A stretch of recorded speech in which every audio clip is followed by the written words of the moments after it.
మనోజ్, నువ్వు నా బిడ్డవి. లక్ష్మీ ప్రసన్న, విష్ణువర్ధన్ బాబు, మనోజ్ కుమార్. నిన్ను ఎలా పెంచానురా నేను? అందరికంటే నిన్నే గారాభంగా పెంచానురా. నీకే ఎక్కువ ఖర్చు పెట్టి చదివించాలని ప్రయత్నం చేశానురా. నువ్వు ఏది అడిగినా నేను నీకు ఇచ్చానురా. కానీ ఈ రోజున నువ్వు చేస్తున్న పని బిడ్డల గుండెల మీద తంతారంటారే, అలా తన్నేవరా. మనసు ఆవేదనతో కింగిపోతుందిరా. నేను మీ అమ్మ ఏడ్చుకుంటున్నావురా. జర్నలిజం ఉన్నది లేనిది, లేనిది ఉన్నట్టు రాస్తున్నారా. నువ్వు నన్ను కొట్టడం ఏంట్రా? నా బిడ్డ నన్ను తాకలా. ఇద్దరం ఘర్షణ పడ్డాం కొన్ని కారణాల వల్ల. ప్రతి ఫ్యామిలీలోనూ ఉంటాయిరా ఇవి. లేనివాడు ఎవరైనా ఉంటే ప్రపంచంలో ఒకరున్నారేమో, 1% ఉంటుందేమో. అటువంటి వాళ్ళ ఇంటికి వెళ్ళి కాళ్ళు గడిగి నిద్ర పూసుకోవచ్చు. భారత భాగవత రామాయణాలు చూశావు కదరా. ఏమిటిది? మీ అమ్మ ఎంత కుమిలిపోతుంది ఈ రోజున హాస్పిటల్ చేరింది. నీ వల్ల హాస్పిటల్ చేరుతాను. చూడు మనోజ్, నీకన్నీ ఇచ్చినా ఈ రోజున నువ్వు నా గుండెల మీద తనడమే కాకుండా అపకీర్తి తీసుకొచ్చావు. ఏదేదో రాశావు, ఏదేదో చెప్తున్నావు. కొంతమంది జర్నలిస్టులు ఉన్నది లేనిది, లేనిది ఉన్నట్టు రాసేవాళ్ళ తత్వం వాళ్ళకి. ఎందుకంటే టీఆర్పీ పెరగాలి. ఇది వాళ్ళ నైజం. మనం మార్చలేము. వాళ్ళందరి మీద మన కోర్టుకు వెళ్ళలేము. వాక్ స్వాతంత్రం అంటారు, ప్రజాస్వామ్యం అంటారు. ప్రజాస్వామ్యంలో కూడా కొన్ని హద్దులు ఉన్నాయి. ఇది నీకు తెలుసు అనుకున్నా. ఎంత మంచి నటుడివి నువ్వు. నీ భార్య మాటలు విని తాగుడుకు అలవాటు పడిపోయావు. వింటున్నావా మనోజ్? ఎవరిని నమ్మాలో ఎవరిని నమ్మకూడదో పరిస్థితి తీసుకొచ్చావు. విద్యాలయాలు ఎంత గొప్పవిరా. మనం 25% కులమతాలకు అతీతంగా ఫ్రీ ఎడ్యుకేషన్ ఇస్తున్నాంరా. క్యాస్ట్ అనేది తీసేశాను రా 92లో ప్రాస్పెక్ట్స్లో. నువ్వు చదువుకున్నావురా. అక్కడ చదువుకున్న బిడ్డలు ఐఏఎస్, ఐపీఎస్ అయ్యారా. ఎంతోమంది గొప్పవాళ్ళు అయ్యారా. నువ్వు నటుడుగా ఎంతో గొప్పవాడివి. తాగుడికి అలవాడబడి నువ్వు నీ భార్య ఇంట్లో బిహేవ్ చేస్తున్న విధానం ఆ భగవంతుడు సర్వేశ్వరుడు తెలుసు. భగవంతుడు చూస్తున్నాడు రా. నేను తప్పు చేసినా, నువ్వు తప్పు చేసినా, ఎవరు తప్పు చేసినా. ఎంత అవకాశం ఇచ్చావు మాట్లాడుకునేదానికి అందరికీ. ఇన్ని సంవత్సరాల్లో మన విద్యాలయాల్లో ఒక్క తల్లి కానీ ఒక తండ్రి కానీ ఏమైనా చెప్పారా? ఆ బిడ్డలు మన బిడ్డలు రా. మీరెంతో నాకు అక్కడ ఉన్నవాడు కూడా నా కూతుర్లు, నా కుమారులు. ఎంతమందికి ఫ్రీ ఎడ్యుకేషన్ ఇస్తున్నావు. వాడి దగ్గర ఏది ఆశించరా. నువ్వు ఎందుకు ఇలా తయారైపోయావు? ఎందుకు ఇంట్లో ఉండే పని వాళ్ళందరినీ కొడుతున్నావు? పనివాడు వాడు పని చేసుకోవడానికి మన ఇంటికి వచ్చాడు రా. ఆ పనివాడిని కొట్టడం చాలా మహాపాపంరా. నేను వేరురా. నేను దండించడం వేరురా. నేను ఎవరిని ఆ చిన్న వాళ్ళని కొట్టి అజ్జేసి ఇచ్చేసి చేయలేదురా. సినిమా ఇండస్ట్రీలో మోహన్ బాబు కొడతాడు, తిడతాడు అంటే అది షూటింగ్లో జరిగి ఉండొచ్చేమో. కానీ ఇంట్లో ఉండి 10 సంవత్సరాల నుంచి 20 సంవత్సరాల నుంచి పనివాళ్ళు ఉన్నారు. నేను ఇంట్లో లేని సమయంలో వాళ్ళందరినీ కొట్టి వాళ్ళ ఫోన్ లాక్కొని ఒకడైతే చచ్చిపోవాలి. వాడు పోలీస్ కంప్లైంట్ ఇచ్చి ఉండొచ్చు. నేను వద్దు అని వాడిని బతిమాలాడు. పోలీస్ కంప్లైంట్ కూడా ఇవ్వడా. ఇంకైనా నువ్వు నీ భార్య మారి బయట ఉండండి రా అన్నాను నేను. లేదు డాడీ, తప్పు చేయలేని ఒకసారి వచ్చావు, మళ్ళీ తప్పు చేశావు, మళ్ళీ వెళ్ళావు, మళ్ళీ ఈసారి తప్పు చేయనన్నావు. ఏమండి వీడు తప్పు చేయడం అని మీ అమ్మ చెప్పింది. ఇంట్లో పెట్టుకున్నా. మళ్ళీ నువ్వు చేస్తున్నది, ప్రతిరోజు నువ్వు తాగుతున్న విధానం నీకే తెలుసు. ఇది ప్రజలు నమ్ముతారా లేదా అనవసరం నాకు. నేను నీకు చెప్తున్నా, ఇంతటితో ఫుల్ స్టాప్ పెట్టాలి. 3 రోజుల నుంచి రకరకాలుగా రాస్తున్నప్పుడు నా మనసు ఆవేదనతో ఉంది. మళ్ళీ చెప్తున్నా, Mohan Babu university is greater than temples. Greater than temples. బిడ్డలను కాలేజీలో చేర్చుకునే ముందు చెప్తారు, అన్నయ్య ఎంత ఉంది యూనివర్సిటీ రూల్స్, ఇది మా పద్ధతి, మీకు ఇష్టమైతే చేర్చండి. గవర్నమెంట్ బిడ్డలను గవర్నమెంట్ ఏమిస్తుందో ఇంత పర్సంటేజీ వాళ్ళకు కూడా మీ దగ్గర ఎందుకు డబ్బు తీసుకుంటున్నాం అంటే దానికి అర్థం పరమార్థం చెప్పాము. దొంగతనంగా తీసుకోలేదు, ప్రతి దానికి చెక్కులు ఉన్నాయి, అది అకౌంట్ ఉంది. దానిలో తప్పులు జరిగితే డిపార్ట్మెంట్ ఉంది. కాలేజీలో ఇంకేమైనా తప్పు జరిగితే గవర్నమెంట్ ఉంది. ఇవన్నీ నీకు తెలుసు. ఈ రోజున ప్రపంచంలోనే నెంబర్ 1గా చేయాలని మీ అన్న కష్టపడి ఇతర దేశాల్లో నెంబర్ 1 యూనివర్సిటీ టైఅప్ చేశాడు. ఈ రోజు నువ్వు చేసిన విధానం ఏమిటి? నువ్వే ఒకప్పుడు నాకు ఇవి ఏమొద్దు, నేను యాక్టింగ్ అన్నావు.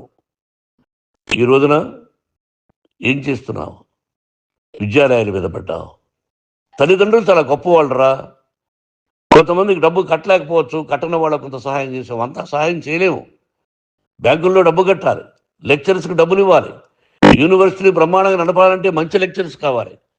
ఇవన్నీ తెలిసి చేస్తున్నావురా 32, 33 సంవత్సరాల నుంచి. అది పక్కన పెడితే అందరినీ కొట్టడానికి వస్తావు.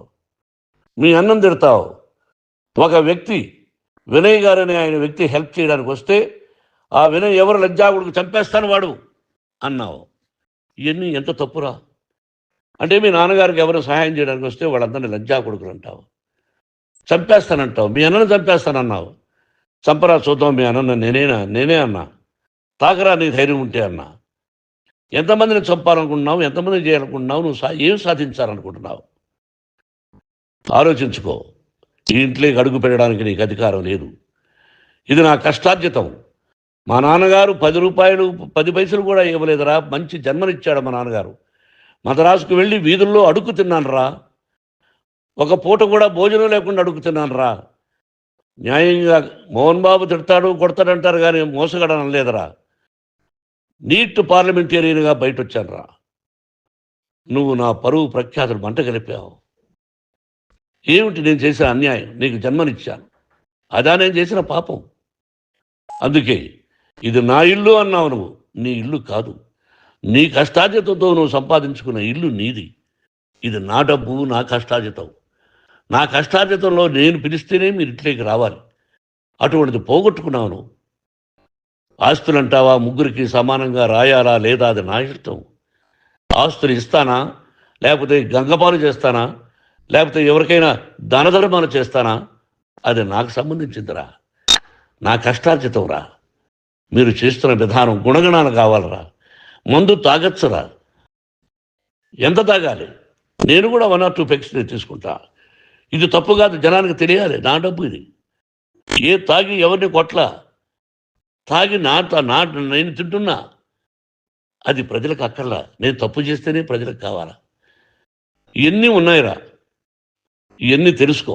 జర్నలిస్ట్ సోదరులారా, మీకు నా గతాన్ని తెలుసు, నా భవిష్యత్తు, నేను ఎక్కడి నుంచి వచ్చాను కూడా మీకు తెలుసు. ఈ రోజున మీరు రాస్తున్న విధానం, నా బిడ్డ నన్ను కొట్టాడన్నారు. ఎంత తప్పు! ఈ రోజున నా బిడ్డ మీద కోపంతో అవును చెప్పచ్చు. కాదు, వాడు నా మీద చెయ్యెత్తలేదు. నేను ఘర్షణ పడ్డాం. ఘర్షణ వేరు, కొట్టుకోవడం వేరు. గాయాలతో హాస్పిటల్కి వచ్చి కుంటుకుంటుగా నడిచాడు. మళ్ళీ ఏమని పోలీస్ స్టేషన్కి వెళ్ళి చెప్పాడు. ఎవరో 2 ఉన్నారు, వాళ్ళిద్దరూ నా మీద దాడి చేశారన్నాడు. నా ఇంట్లో పనిచేస్తున్న వ్యక్తుల గురించి పోలీస్ స్టేషన్కి వెళ్ళి చెప్పవలసిన అవసరం అతనికి లేదు, హక్కు లేదు. పోలీస్ డిపార్ట్మెంట్ కూడా తెలుసుకోవాల్సిన విషయం. నా ఇంట్లో ఉండే వర్కర్స్ మీద నేను కంప్లైంట్ ఇవ్వాలి. నువ్వు పర్మిషన్ లేకుండా నా ఇంట్లోకి నువ్వు చొరబడి ఇల్లు నాదంటూ ఇంట్లో పనిచేస్తున్న వర్కర్స్ మీద కంప్లైంట్ ఇచ్చావు. అది ఎంతవరకు పోలీసు న్యాయమో రూల్సో చూద్దాం. పోలీస్ డిపార్ట్మెంట్ ఇంటికి వచ్చింది. వాళ్ళకి రాశాను ఉత్తరం, అయ్యా నేను సీనియర్ సిటిజన్ని, నాకు రక్షణ లేకుండా ఉంది, నా బిడ్డ వల్ల నా ఇంట్లో నుంచి నా బిడ్డను పంపించేసి ఇది నా ఇల్లని. వాళ్ళు నాకు సమాధానం ఇవ్వలేదు. ఇవ్వకపోగా ఎవరిని పట్టించుకోలేదు. ఇప్పుడు పోలీసు వాళ్ళు వచ్చి ఏమండి రూల్స్ ప్రకారం నా బిడ్డ ఇంట్లోకి రాకూడదంటే మాకు హయ్యర్ డిపార్ట్మెంట్, హయ్యర్ అథారిటీ వాళ్ళు ఫోన్ చేశారు, మీరు ఎవరిని స్టాప్ చేయొద్దండి, బయట నుంచి ఎవరైనా వస్తే వాళ్ళని స్టాప్ చేయండి అన్నారు. 2 రోజుల నుంచి 10 మంది 20 మంది వస్తున్నారు. వాళ్ళు అలా చూస్తూ నిలబడ్డారు. వాళ్ళు ఫోటోలు తీసుకున్నారు, వాళ్ళ మీద మళ్ళీ వదిలేస్తున్నారు. ఎవరిని నిందించాలి? But I give respect to the police department. వాళ్ళకి ఎవరు ఏ అధికారి ఫోన్ చేశాడో, ఆ అధికారికి ఏ పొలిటీషియన్ చేశాడో అది వాళ్ళకే వదిలేస్తున్నా. కాబట్టి వాళ్ళు పోలీస్ కంప్లైంట్ ఇచ్చినా కూడా మేము సంబంధం లేదని అంటున్నారు కాబట్టి నేను నా బిడ్డను నిన్ను నాపు చేస్తున్నా. నువ్వు ఇంట్లోకి వచ్చే అధికారం నీకు లేదు. నువ్వు వచ్చి నీ బిడ్డను తీసుకెళ్ళు. సంతోషం. నువ్వు రాలేదు, నీ బిడ్డను జాగ్రత్తగానే చూసుకుంటావు. Take care your daughter, that's all. మీ అమ్మ హాస్పిటల్లో అడ్మిట్ అయింది. రేపో ఎల్లుండో మీ అమ్మను పిలిపించి బాగైన తర్వాత ఇదిగో నువ్వు నీ కొడుకు బిడ్డను తీసుకెళ్ళి వాడికి అప్పచెప్పని చెప్తాను పోలీసు వాళ్ళ ఆధ్వర్యంలో. ఇది 100% జర్నలిస్టు సోదరులారా, పులి స్టాప్ పెట్టండి. మీకు కుటుంబాలు ఉన్నాయి, మీ యజమానులకు కుటుంబాలు ఉన్నాయి. మీ కుటుంబాల విషయాలు, మీ యజమానుల కుటుంబాల విషయాలు మేము ఎవరు జోక్యం కలుగ చేసుకోవాలా. మేము నటీనటులం. మాది తప్పుంటే నటుడుగా నన్ను ఫెయిల్యూర్ అని రాయండి, నా నటన బాగలేకపోతే రాయండి. బట్ ఇంటి లోపల సందులో నుంచి చూస్తూ తప్పు చేస్తున్నామని ఉన్నది లేనిది ఉన్నట్టు రాయకండి. మీకు నా హృదయపూర్వక నమస్కారాలు. ఇన్ని రోజులు హృదయపూర్వకంగా ఎంకరేజ్మెంట్ చేశారు. ఆ ఎంకరేజ్మెంట్కు నమస్కారం చేసుకుంటూ I love you all. I love you police department. మీరు న్యాయంగా ధర్మంగా నడుచుకోండి, ఎవరికి తొత్తుల్లాగా ఉండొద్దండి అని మనవి చేసుకుంటూ నేను సెలవు తీసుకుంటాను. Thank you very much for all the journalist. ఇక్కడ పులి స్టాప్ పెట్టండి.